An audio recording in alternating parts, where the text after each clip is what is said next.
Hello students, today I am going to teach you subject business studies of plus 2 commerce class.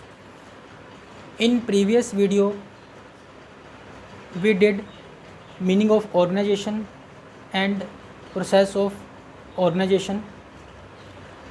Today I am going to teach you principles of organization. तो सबसे पहला जो principle है principle of objectives. Principle of objectives का meaning क्या है?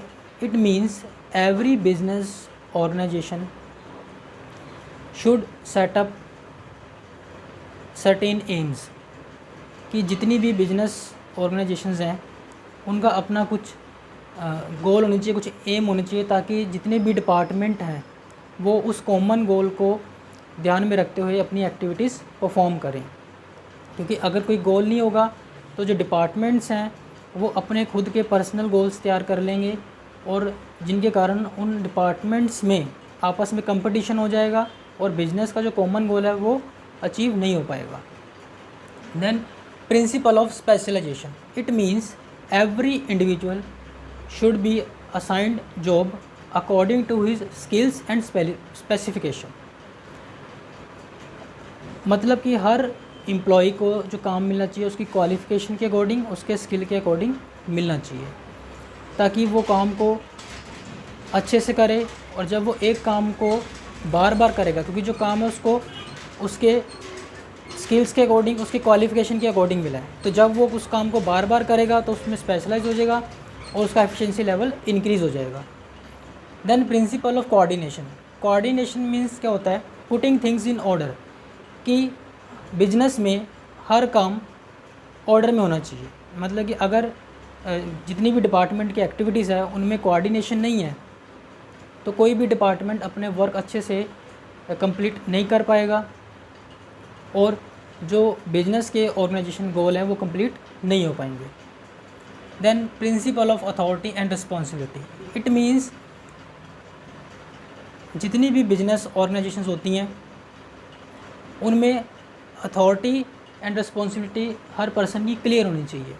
मतलब कि किसको authority means authority like a power, कि तुम किससे अपना कितना काम करवा सकते हो, तो वो अथॉरिटी है. रिस्पॉन्सिबिलिटी है जो आपको काम मिला है, आप उस काम के प्रति कितने जिम्मेदार हो, रिस्पॉन्सिबल हो. तो हर पर्सन की अथॉरिटी और रिस्पॉन्सिबिलिटी गिवन होनी चाहिए एक ऑर्गेनाइजेशन में. जो अथॉरिटी है उसको हम डेलीगेट कर सकते हैं किसी से काम करवाने के लिए. जैसे एक सुपीरियर है वो अपने सबॉर्डिनेट को कुछ अथॉरिटीज़, कुछ पावर डेलीगेट कर सकता है, लेकिन रिस्पॉन्सिबिलिटी वो डेलीगेट नहीं कर सकता. अब जो सुपीरियर अथॉरिटी को डेलीगेट करेगा तो जो उसको काम मिला है रिस्पॉन्सिबल वो सुपीरियर ही रहेगा काम के लिए. बस वो अपनी अथॉरिटी को डेलीगेट कर सकता है सिर्फ अपना काम करवाने के लिए, और रिस्पॉन्सिबिलिटी को डेलीगेट नहीं कर सकता. Then principle of definition. इस प्रिंसिपल के अकॉर्डिंग एवरी पर्सन जो है ऑर्गेनाइजेशन का, उसको अपने काम का पता होना चाहिए कि उसने कौन सा काम करना है, कब करना है और कितने टाइम में करना है. काम ना तो ज़्यादा ओवरवर्कड होना चाहिए, ना ही अंडरवर्कड होना चाहिए. Then span of control. Span of control means how many subordinates can be controlled by a supervisor, कि एक जो सुपरवाइज़र है वो कितने सबॉर्डिनेट्स को कंट्रोल कर सकता है. अगर तो एक सुपरवाइज़र को उसकी लिमिट से ज़्यादा सबॉर्डिनेट्स दे दिए जाएँ और वो उनको ना कंट्रोल कर पाए तो जो ऑर्गेनाइजेशन के ऑब्जेक्टिव हैं या जो डिपार्टमेंट की एक्टिविटीज़ हैं वो अच्छे से अचीव नहीं हो पाएंगी. तो इसलिए हर सुपरवाइज़र को उसकी कैपेसिटी के अकॉर्डिंग, उसकी लिमिट के अकॉर्डिंग ही सबॉर्डिनेट्स असाइन करने चाहिए, ताकि वो अच्छे से अपनी ड्यूटीज़ को परफॉर्म कर सके. Principle of balance. Principle of balance का मीन्स ये है every person should be given work that he can manage. Her person को या हर एम्प्लॉय को वही काम देना चाहिए जितना वो मैनेज कर सके. मतलब कि ना तो काम ज़्यादा ओवरलोड हो और ना तो ओवरवर्कड हो ना अंडरवर्कड हो, क्योंकि दोनों ही पोजीशन में हम जो कहीं ना कहीं जो बिजनेस के ऑब्जेक्टिव्स हैं उनको अचीव करने में फ़ेल हो सकते हैं। इसलिए बैलेंस होना बहुत ज़रूरी है काम के अंदर। Then principle of continuity. Principle of continuity का मतलब ये है organization should be like of dynamic nature, कि जो ऑर्गेनाइजेशन है वो डायनेमिक नेचर की होनी चाहिए, स्टैटिक नेचर की नहीं होनी चाहिए। मतलब कि जब भी जैसे भी इन्वायरमेंट में चेंजेस आते हैं वो उस इन्वायरमेंट में जो चेंजेस आए हैं उसके साथ एडजस्ट कर सके।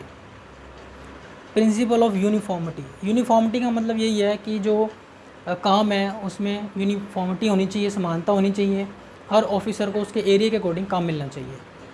Then principle of unity of command means one person gets order only from one boss. If he is getting order from more than one boss then he may be confused.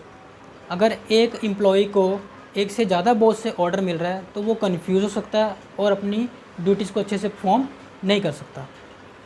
Then principle of exceptions. इस principle के according जो top level management है वो business एक organisation की activities में तभी involve होती है जब जो एक्टिविटी हर डिपार्टमेंट की जो एक्टिविटीज़ हैं वो अकॉर्डिंग टू प्लान नहीं हो रही होती।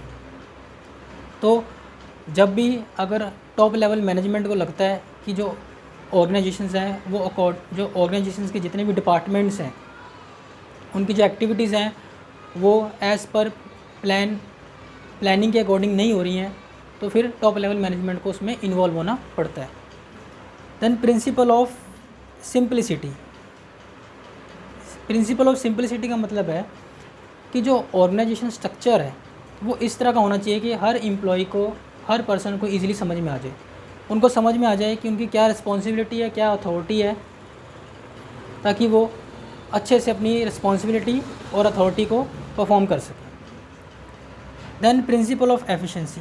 इसका मतलब ये है कि हमने मिनिमम कॉस्ट पे ज़्यादा से ज़्यादा काम करना है और टाइम से पहले करना है।